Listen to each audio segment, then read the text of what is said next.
as Musalia, Mudavadi, the author of the book Soaring Above the Storms of Passion. But what are the storms? What is the passion? Is the title given justice? Yes, indeed. The young boy comes to Nairobi, attends schools which you memories of Nairobi Primary School.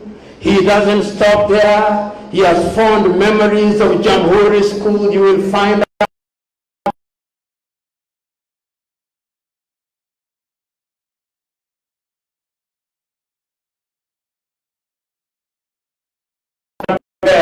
and they call them phantom. But in order to Louisianize the English word phantom, they sometimes said fandom. But he does not stop there. Beyond that, he tells you how he is a reluctant politician, but he doesn't say that early. He talks about how he joined the University of Nairobi to study at what was then and is still the university. The passions begin then. There are many halls at the University of Nairobi, including Hall 13, Nkrumah, but lo and behold is in Elgon. And those of you at the University of Nairobi know Elgon is a 10 by 10. And each of the people who join him as his roommates, there is no shortage of them, I sympathize. The readers will know your sympathy when you go. But that is the time of beauty. He tells us, and you remind me about Mateso Bila Chuki. So Tesi, there was a time when the Honorable Musalia would go all the way to Italy in a bar called Mateso Bila Chuki. And there are many things that you find at the university. He introduces, and I can remember this, the attempted coup d'etat, and he reminds us how he himself was victimized, giving meaning to the Kiswahili saying, mtego wa panya huingia waliomo na wasiokuwemo. But ultimately, you are found to be blameless. And he graduates. When he graduates, he goes into the private sector.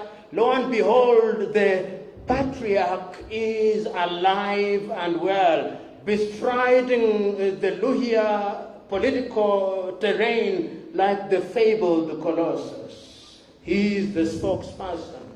And he reminds us how fate comes and ultimately the patriarch is taken away and he is introduced into the murky waters of politics. Reluctant he is, but he admits and succumbs because when duty calls, you oblige. And he begins to soar, and he begins to meet the headwinds of politics. He joins, he reminds us how he is driven. I remember that, Wycliffe.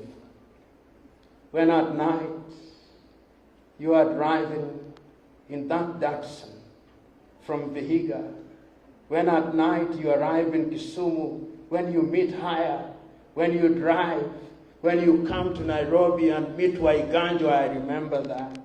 And when you have met Waiganjo, I remember you meet President Moi at State House, I remember that. And I remember how he persuades you, and I remember that Pujo. I hope you've kept it as a memento. There is a sense in which he's introduced into politics, and somehow, because fate conspires with other things, such as one's own passion, he ends up in politics and he climbs the ladder, a newly elected member of the parliament, but the president in his wisdom chooses to make him a minister. He says that his ministry was so small it ought to have been a department, but you are a minister nevertheless. So that there is a sense in which he begins to grow. And he tells us, and I encourage you to read, he now introduces you, and he reminds us, those who are in the business of forgetting, that that was a difficult moment. He reminds us, and my good friend, Honorable Mika Chesarem has told us, when ultimately the Kenyan terrain was beginning to change. And you'll read in the book about perestroika and glasnost. He talks about that. He talks about the wind of change in the year 2000, in 1989, and ultimately in 2000. And he does not stop there. He goes and reminds us about the changes that come. He talks about the Constitution, and Amos Siswila Wako, you are mentioned many times and fondly. And he mentioned the changes. Martha Wangari Karua, my very good friend, you are mentioned there. The contribution that you make. And there are many people that are mentioned there. Even you, Julius Sunkuli, you are mentioned there. There, Farah Malim, you are mentioned there. Musikari Kombo, you are mentioned there. Read the book, because we are soaring above the storms of passion.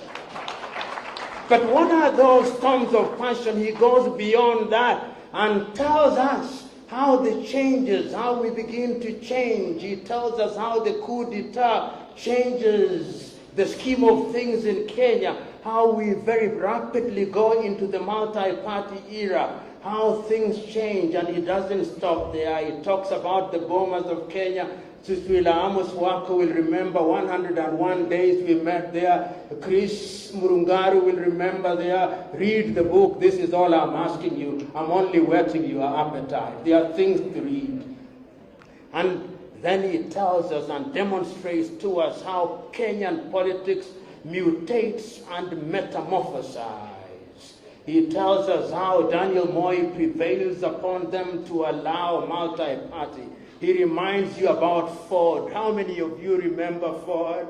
How many of you remember the words Ford Asili? How many of you remember NAC? How many of you remember all those political parties? How many of you remember LDP? How many of you remember NDP? How many of you remember NAC, NAK, or NARC, as Martin Shikuku would have said, NARC? All those are there. And he brings us into the arena of the year 2000, and he doesn't stop there. He brings us into 2007. He brings us to 2013. He brings us to 2017. If I continue like this, you'll never buy the book. So wisdom demands that I now stop, if only to remind us that this is a book that demonstrates and exposes to us a man who writes about soaring above the storms of passion. But what emerges as he confronts these storms is that he is a man who does so, if you use the correct English word, with preternatural equanimity. There is a sense in which this book is well written. After he has written all those, starting as he did, and as I said, with the prologue, with the foreword, with the African child, and going into all those chapters, we end on page 390, he says. And we have written yet another chapter in the history of Kenyan politics, which changes. Perhaps only time will tell. I do not know how many copies have been made in the first print, but when they are doing the second print, Honorable Wycliffe Musalia Mudavadi, you will have an epilogue. This is a book that is well written. Those who care, there is a gem here. As I said at the beginning, reading the excerpts with their typical sensationalization only gives you a jaundiced view. Those whom he does not agree with, he disagrees with them in an agreeable manner. Those whom he holds the same opinion with, he does not praise them hyperbolically. He deals with them gently. Gentility is the watchword. This is a good book, well written, well midwifed. Behold, a good book. Behold, one that deserves good reading. God bless you.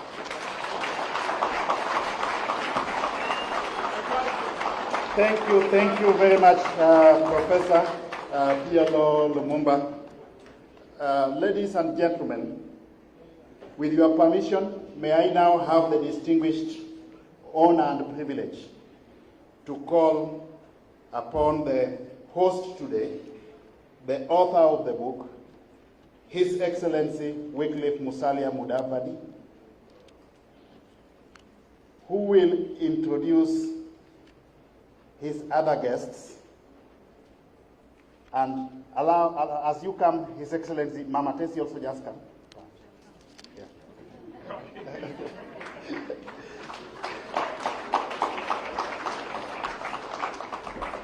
Sorry. Yes. Thank you. So it's now the opportunity to listen to His Excellency Wycliffe Musalia Mudavadi. Let's give him a round of welcome.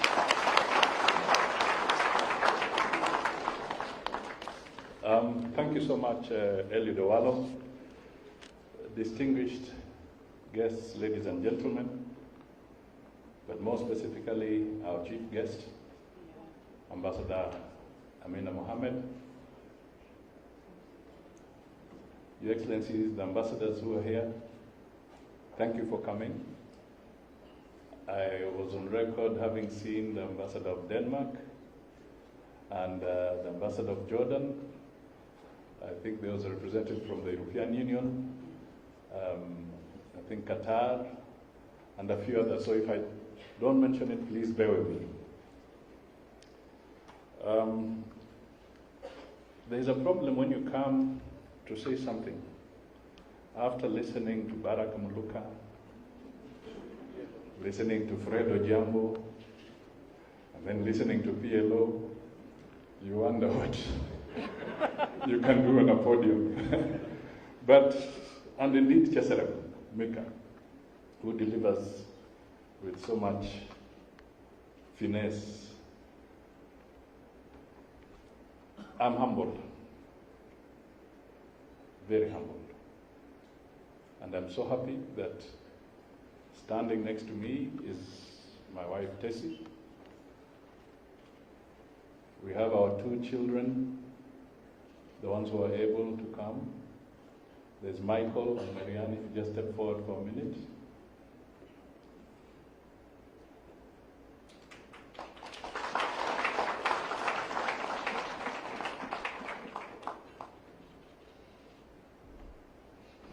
This is Marianne, this is the last one in the family. Thank you. And this is Michael, the one in the middle. The eldest is out of town on assignment. Thank you so much. Thank you. This is the gentleman who survived the Dusit attack.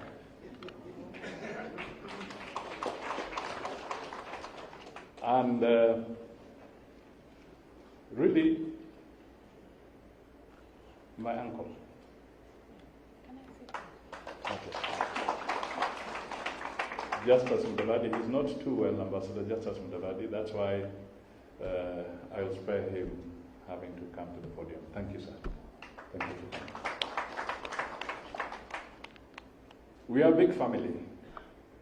We are a family of 13 children. So there are so many, some in the country, some in other parts of the town. But before I say anything, I must acknowledge that in the process of arriving at this, dear friends who are here, you always want to pray that your partner believes in what you do. Tessie has been my best friend. Tessie has been my right-hand person. Tessie has been my best critic. She doesn't spare me. But Tessie has also offered her prayers and encouragement. So, before I say anything, I would like to give her a minute or so to say something. It's your day. Well, my day belongs to you. I have Yes, nothing to Admin. say. It's only It's only Shana who's going to give this statement about the foundation. All right. I will not argue with that. Thank you. But over and above that, as we sell the book, the proceeds of this book will go to a foundation. They'll not come to me as a personal reward. We set up a foundation in 1993. This foundation is the Mudavadi Memorial Foundation Trust Fund. It is involved in a number of activities, and I'll just call a representative of the foundation to come forward for exactly 2 to 3 minutes to sum up what the foundation does. And then I'll explain later why the proceeds of the sale of the book will be so critical going forward for the foundation. Is Shana here?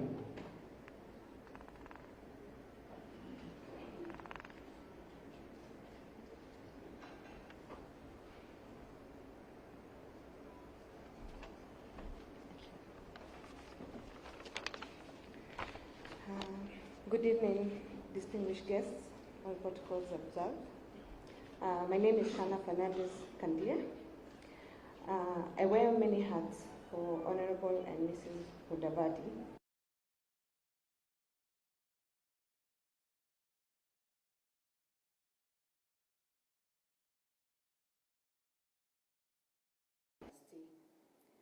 The Mudavadi Memorial Foundation Trust Fund was founded in 1997 by the husband and wife team of Honorable Musalia and Tessie Mudavadi, and was triggered off by the many wants and needs in Western Kenya. This is where it has worked, gradually spreading its resources and countrywide. Initially, the foundation founders responded to the needs of the various communities through one-on-one donations, but with time and with the increasing needs, it resorted to assistance through projects such as the Sabatia Eye Hospital, Sabatia Constituency Development Fund, known as SACODEF, and Itando Mission of Hope Center.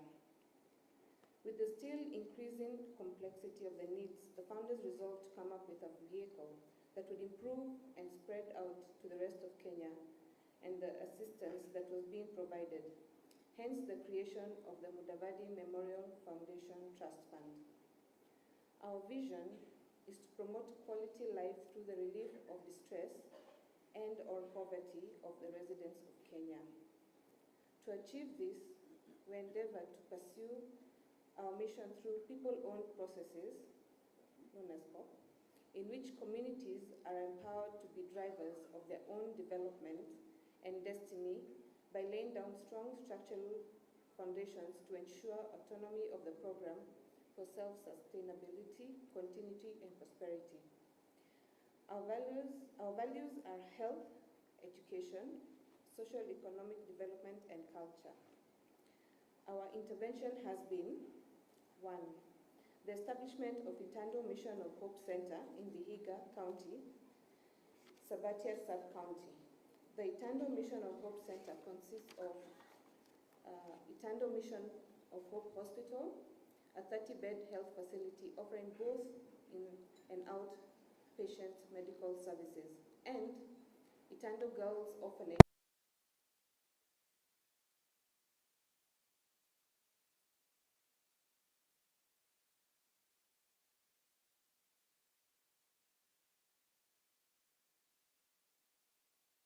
Mabale.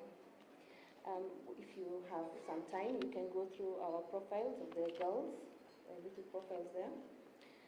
We have signed a management contract with the Franciscan Sisters of the Catholic Church for them to offer their medical and administrative expertise to the facility. 2. Sabatia Eye Hospital. Sabatia Eye Hospital is a 33-bed independent non-profitable hospital also located in Vihiga and specializing in eye care. The hospital receives patients from as far off as Uganda and Central Africa. The hospital offers outbound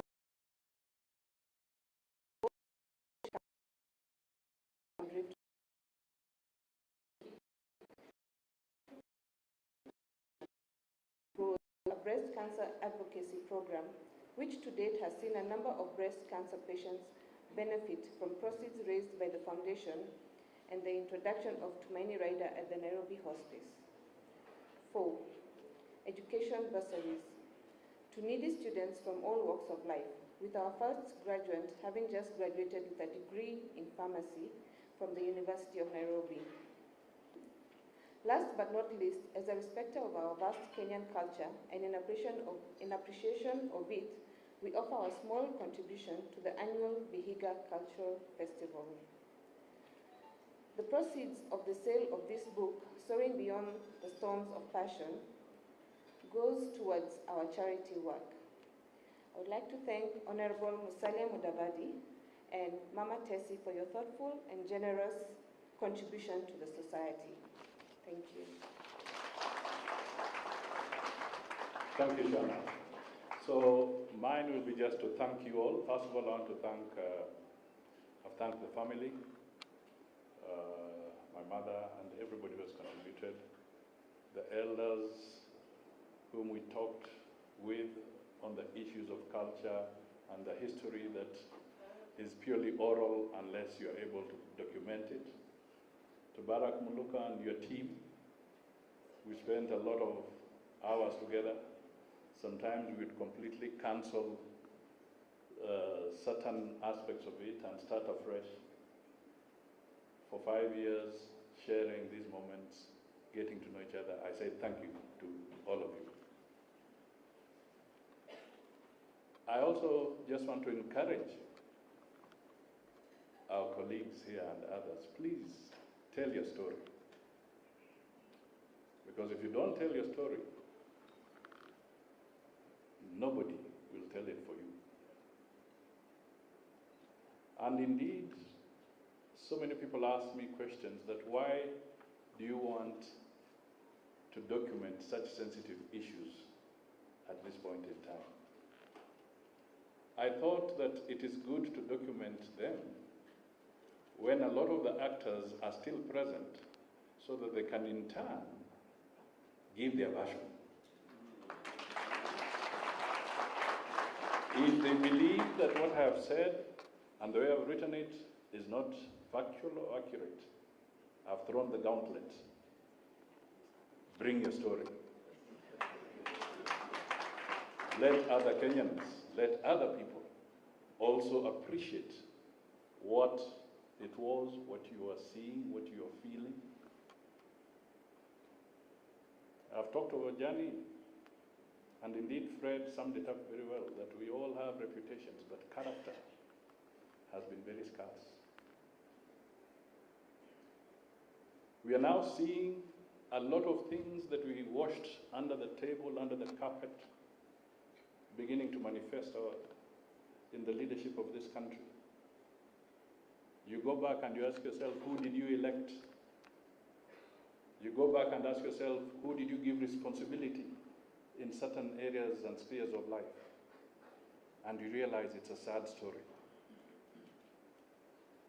So in this book, I also tried to come out as honestly as I can possibly come out, so that others can read it and other generations can read it, so that we can make better decisions. I give an insight into the workings of government. I give an insight to the betrayals that can be in government. I give an insight into how petty jealousies can distort very major policy decisions and completely change the course of a nation. I thank strong personalities like Mika Chesere.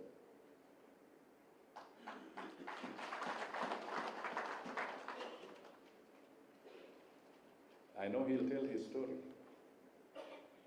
I know there are so many laws that we drafted with Amos here.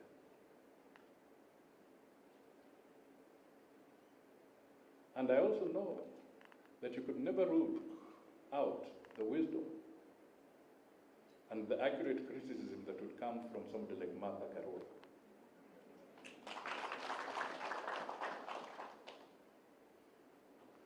So all these things are there. I bring out stories of vivid moments with other Kenyans. I talk of brinkmanship. I talk of reality. I reflect on the loss of lives because of our politics in this country. The loss of resources because of the politics that we have sometimes held onto. And I stand here to plead to all Kenyans that let us make that difference. I talk of a story, and I must say that P.L.O is very good. He has actually summarized that book. I'm so impressed. But I tell you, there are moments, and one of the intriguing moments that I can remember is when we went out to Washington, to the World Bank offices.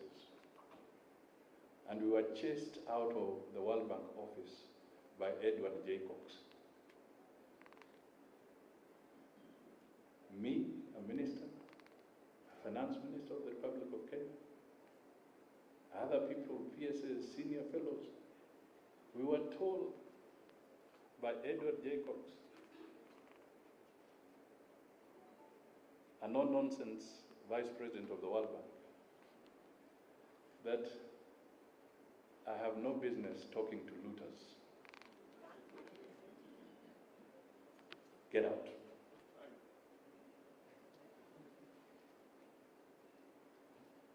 These are the experiences that we went through.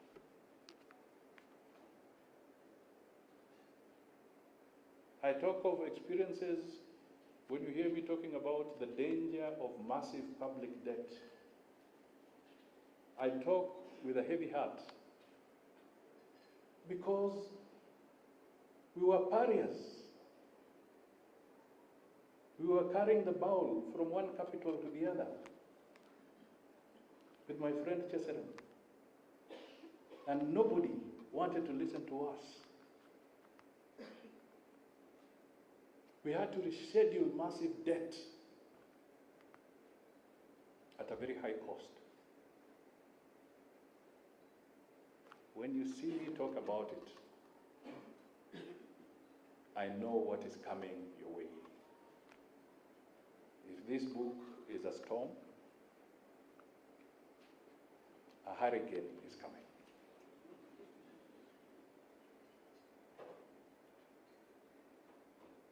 And these are the messages that are not being captured.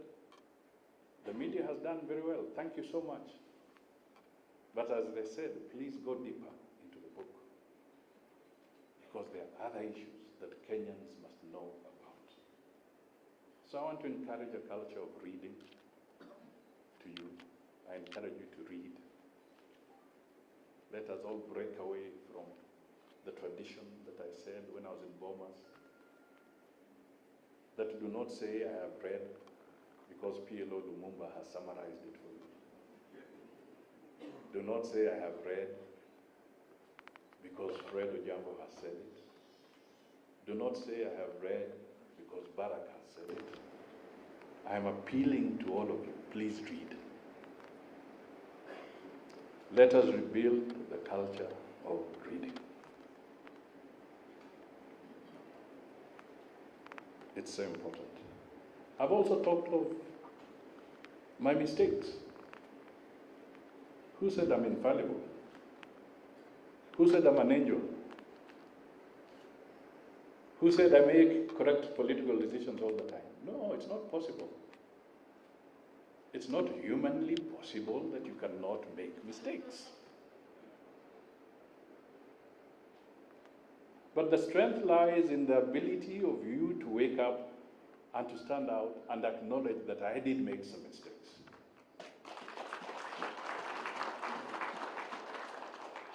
in this journey.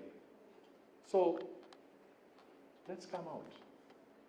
And I'm happy that in this room I saw a couple of my classmates. Where is Mr. Ohome and Mr. Kironyo? I don't know whether they are anywhere here. If you are, just wave wherever you are. Mr. Ohome and Kironyo, we started with in school. And we were prefects together in a house called Kirinyaga. Then we were caught up around the same time in university on matters of the coup.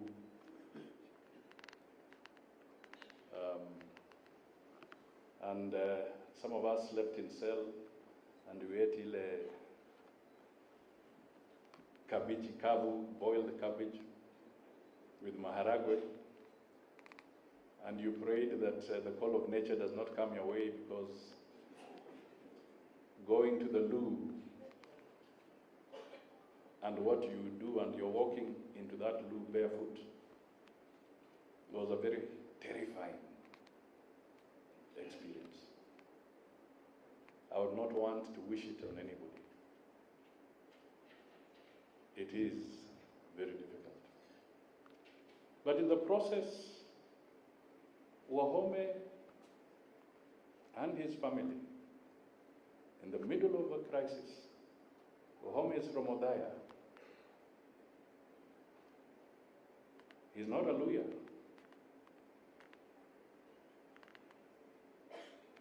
He's from Odaya. But their family gave me refuge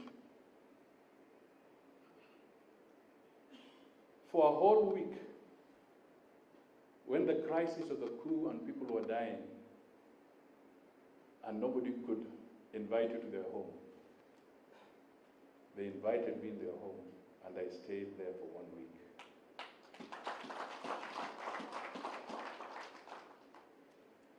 These are serious moments in life. Friendship goes beyond your ethnicity. Friendship sometimes even goes beyond your own blood. It goes much further. I want to encourage you to read it. I want to encourage you to have a united nation. Let us encourage our diversity, let us grow, and let us have a cut-off point as a nation and say that we are reaching a stage where now we must make decisions using our heads and not our emotions. Because God's goodwill on Kenya might win. I don't speak for him. I don't know what kind of patience he has. But in the Bible, God has also visited moments when his patience has waned on society. So I stand here to say, let us make sure that we do not overstretch the goodwill of this nation and the people of this nation. So read the book. It tells you a lot. Thank you, Mr. Timami, for coming all the way from Lamu to be here.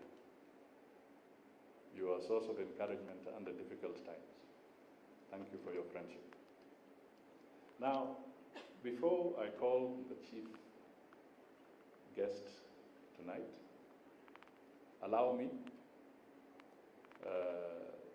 to give a minute each or two to two of my colleagues. But in the process, let me also recognize Jeremiah Kioni again.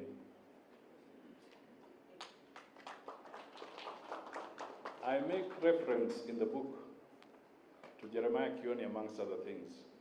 But I come clean on one issue. Because of cheap political propaganda, when Jeremiah Kioni was my running mate, some people concocted a story that he had not voted for me.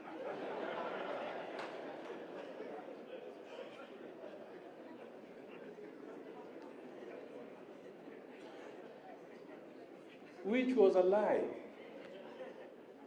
It was false. So I have stated in the book, because I know the pain he must have gone through emotionally, I have stated in the book that they lied. That is how friendship should be. So I'm happy he's here. Thank you, brother.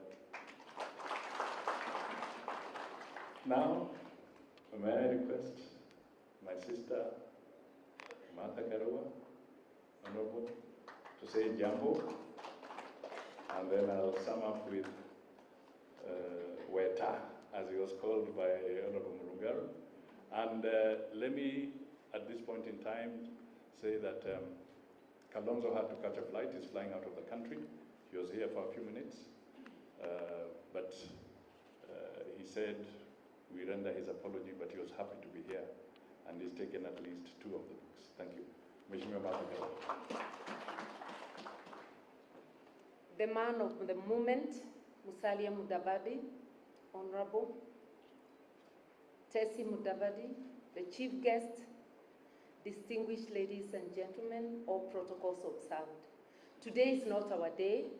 It's the day of the launch of the autobiography of our colleague and friend. He has beaten me to it. I thought I would do this before him and before many others. I'm still dithering, but it's coming. And I'm encouraged by today. I don't intend to say much, but something P.L.O. Lumumba said. And he said that the book is well written. Where he disagrees with people, he does it. I don't remember the word you used, but as a lawyer, I would say with respect. And where he agrees with you, he doesn't overpraise you. That is the Musalia Mudavadi I know. There was a time in Parliament, you remember a time President Moi stayed for quite a time without Vice President. If parliamentarians could have been allowed to vote, Honorable Musalia was so popular with everybody in Parliament that the opposition and the government, that these are Kanu days when we didn't want to hear Kanu people, we could have voted for him to become Vice President. Eventually, the late George Saitoti, after about 4 months or so, was named Vice President. But it is good that eventually, even though at the tail end, you still became the Vice President. At that time, he was the deputy leader, not the deputy leader, but the leader of government business, waiting for the appointment. So he is a gentleman, a person I know who is so amiable, who can work with everybody, who is able to disagree, who is able to be compassionate. And I don't need to go on and on. I just say when you have an opportunity, say something about someone rather than say it when they cannot hear you. So congratulations. And I know the journey, his journey in public life is not over. That doesn't mean I've given up mine. We'll see. Competition is what makes politics tastier and better. So I wish you well, and I would definitely read. And I'm sure, looking around the room, I know many people will read, not just the people in the room.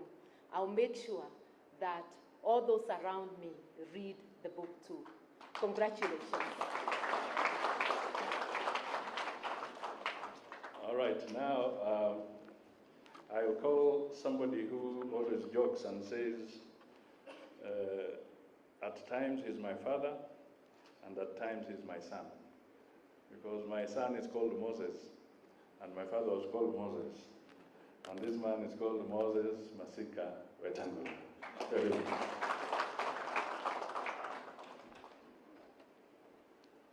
Thank you, brother. My brother Musalia Mudavadi, your dear wife Tessie, and your children, your excellencies, ladies and gentlemen.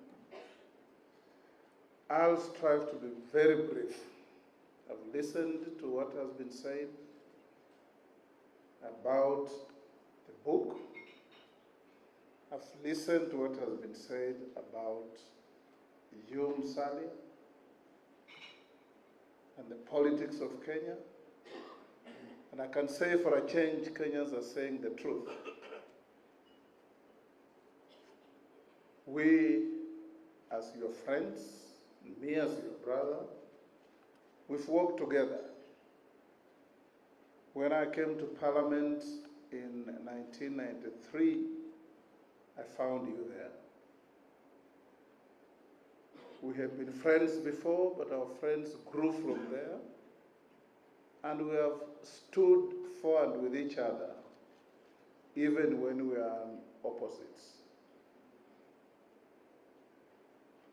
This Serena reminds Kenyans of the painstaking work we did here with Musalia Mudavadi, Mother Karua, and our other colleagues who are not here, to bring sobriety and normalcy to the country. I've not read the book yet. I believe you have given a chapter to the Serena activities of the time. Musalia Mudavadi is a good guy. A guy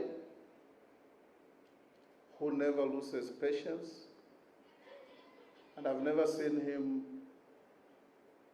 hurl insults at others. I hope Kenyan politicians will pick a leaf from Musalia and understand and appreciate that even when you are competing, it is not enmity. It must be done with decorum, respect, and above all, that at the end of the day, we are all compatriots with a duty to look after our country. So my brother Wycliffe, I'll never forget when our partners started realizing that we were not as valuable as we had been. And things became noisy and messy. You stood with me unconditionally. And I assure you, if any such situation came your way, I'll stand with you unconditionally. Because that is what we need to have as a country. Not a country where friendship is based on convenience, short-term gains, self-interest, and quick fixes, where we use friends and leave them at each and every twist and turn. You've heard of Musalia mentioning his classmates and people who gave him sanctuary at the hour of need. There are people we gave sanctuary at the hour of need and forgot immediately thereafter. So as we celebrate this great day, I urge Kenyans, please read the book, understand the book. Don't pick a paragraph in the newspaper and start hurling insults and saying that Musalia has done this, has memory failure. And the people who say he has memory failure have a long history of memory failure themselves.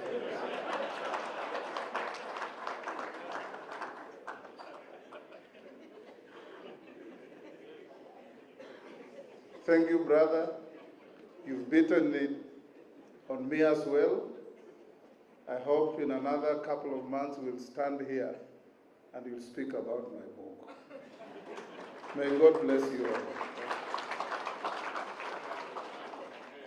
Thank you so much, Honorable Senator Wetangula. We are coming to the tail end of our function, and at the same time, I think the pinnacle of it. thanks, Weta, for reminding me that we were here for 42 days, and indeed why we chose Serena.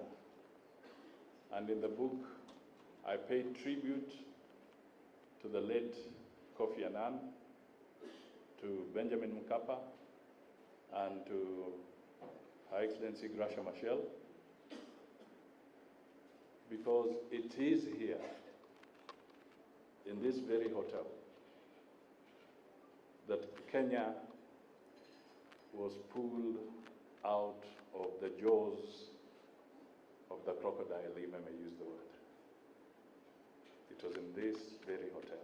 So it is befitting that we are here. And what can be better than actually having a diplomat who was also playing a lot behind the scenes to help in moderating the crisis that we were having at that time. Ladies and gentlemen, may I now invite our chief guest, the Honorable Ambassador Amina Mohammed. Thank you very much. Thank you. Thank you very much.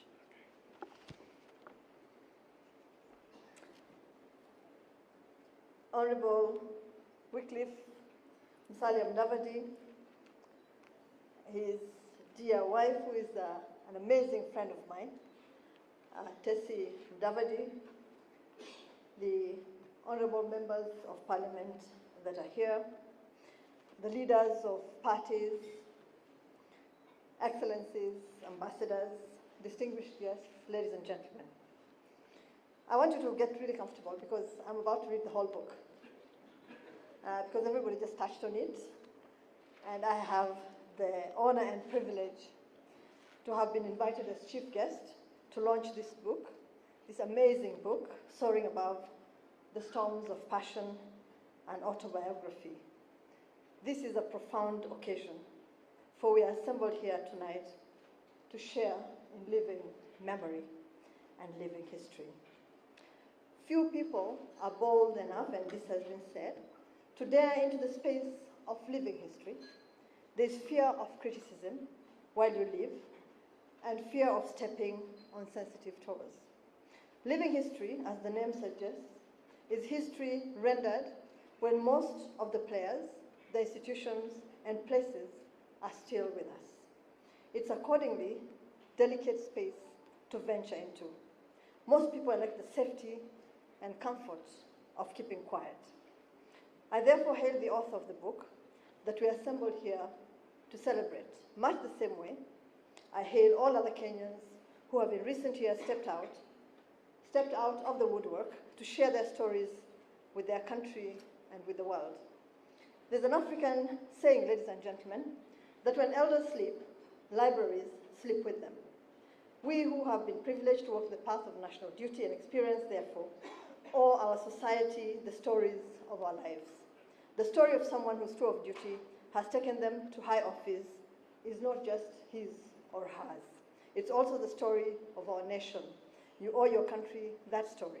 We must all, therefore, be bold enough to tell our stories.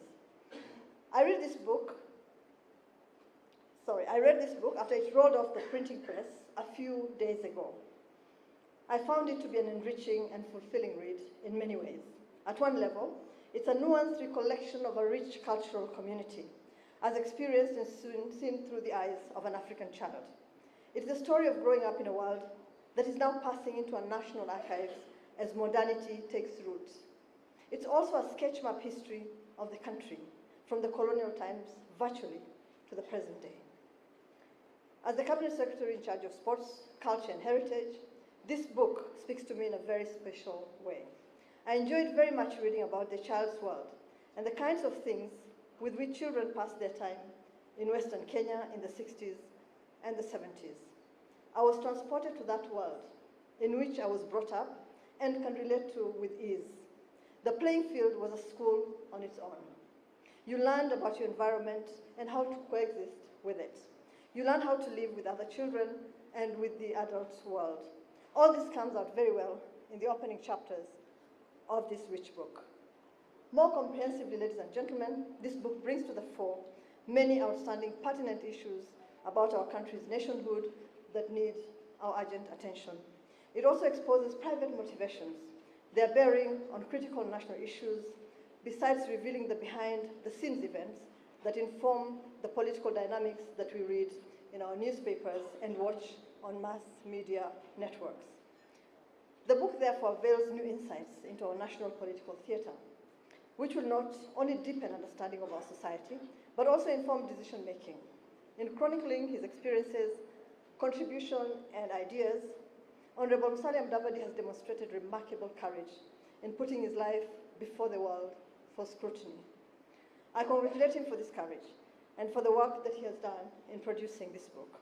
We recognize that the compilation of the book has involved painstaking reflections and research. I thank you and those with whom you labored for your hard work and dedication, as well as the sacrifices you have had to make to bring this book into fruition. I congratulate you also for your impressive record in the public service. You have served this country as a member of parliament, as a cabinet minister, a vice president, a deputy prime minister, and a party leader. Undoubtedly, you have acquired a wealth of knowledge and insights about our country in the course of this journey. We are grateful that at length you are generously sharing this experience with us in this book. We are also privileged to see in this book pages of our national history through the experienced eyes of a parliamentarian, a cabinet secretary, a deputy prime minister, and a party leader. At another level, we encounter in this book the meaning of politics as seen through the child's eye and its meaning for the family of the politician. Later, we see the same child now transformed into the politician and the lessons that this experience brings to him and to us, his readers. As you read about Senior Mudavadi's forays into politics in the 60s and 70s, you cannot help but wonder where this placed the family. The author of this book apologizes to his family for numerous long absences from them, as we all have become accustomed to doing while confronting the rigors of fulfilling our national duties. The read challenges us to reflect on the family as the most basic unit of our society. It's refreshing that this significantly attended to at the start, although the family later tends to disappear into politics as the child who is now the politician gets absorbed into politics. We read more about the politics and the challenges of nationhood. This book, ladies and gentlemen, is well written, with exemplary literary flair. It's also well researched, entertaining, informative, and insightful. It's an engaging read with scrupulous attention to detail and clarity in narrating the author's experiences in his sojourn within and outside the inner sanctums of power. Moreover, the book achieves the delicate balance necessary to reflect the sensibilities of those other political actors whose story the author has to narrate, and the clear commitment to provide an honest account of events. Naturally, a project of this nature must elicit both acclamation and criticism. Whatever our sensibilities, we must also acknowledge that to err is human. I would not move on to other domains without appreciating the place of sports in this book.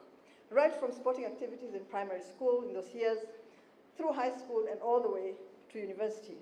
I'm happy to note the place that sports has been given in this book. I also have no doubt that sports played a very significant role in shaping up the character of the man in the autobiography. Although we may claim to know Honorable Mudavadi well, one gets a more intimate insight into his character when reading through the early pages of his biography.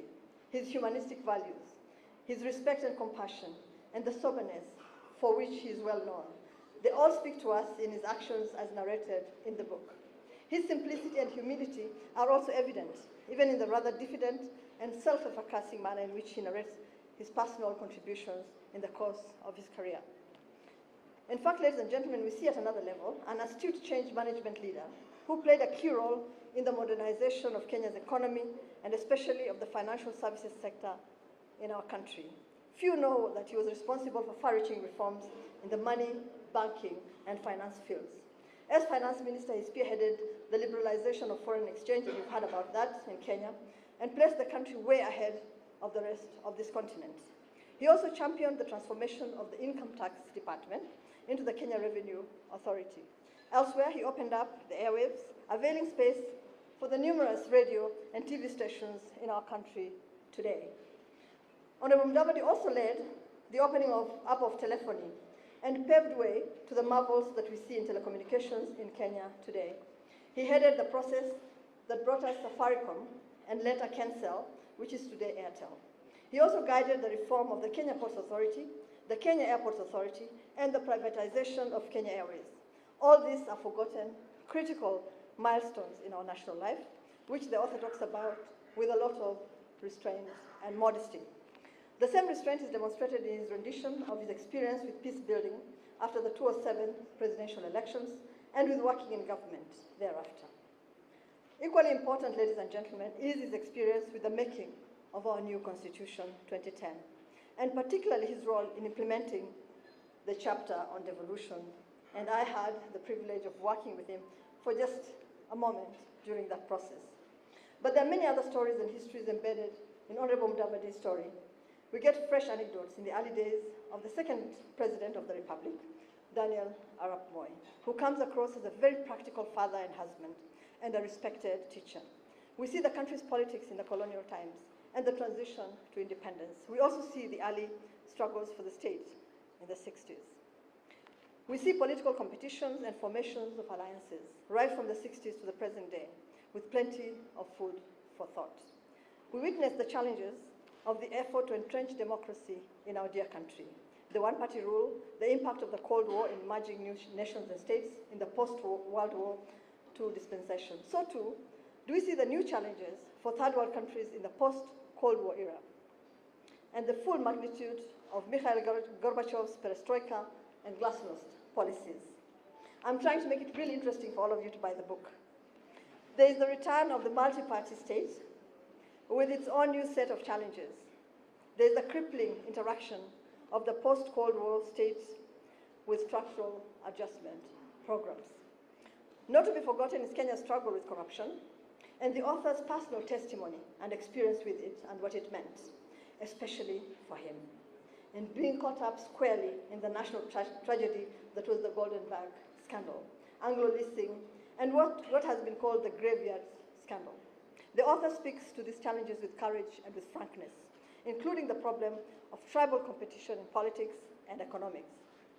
Overall, ladies and gentlemen, this book tells the story of a man who makes his choices and he lives with them. Sometimes the choices pay off. Some other times they let him down. Whatever the case, he owns the outcomes of his choices. There are many takeaways in this book for politicians, for academics, and for policymakers. The book reveals very clearly that there is yet so much to learn and so much to do in managing the challenges that our country faces today. It has come at an opportune time, when momentous steps are underway to chart a way forward in cementing nationhood and putting Kenya on a path of sustainable economic growth and prosperity. It's my hope that the book will make an invaluable contribution to that process. Ladies and gentlemen, I am sure that you've heard everything that you need to hear to entice you to get a copy of this amazing book. Let me again thank Honorable Musalia Mudavadi for penning this book and for making it available to all of us. Distinguished ladies and gentlemen, distinguished guests, it is now my honor and privilege to launch this amazing book. And as I do so, I invite the rest of us to get writing. I thank you very much for your attention, and I'll probably stay here for. Thank you very much.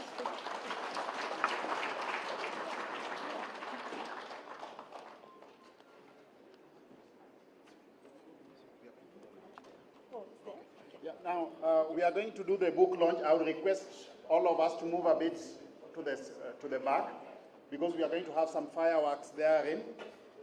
As we settle down for that, I want to recognize the presence of Honorable Savula, who has just joined us, Honorable Kaicha from Tana River, and we also have Honorable Abdullahi from Isiolo. So we are now proceeding for the launch.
Umetoboa? Eh? Pole. Ilibidi nichukue hii hapa. Huyu jamaa manze. Ni battery ikiishia. Sasa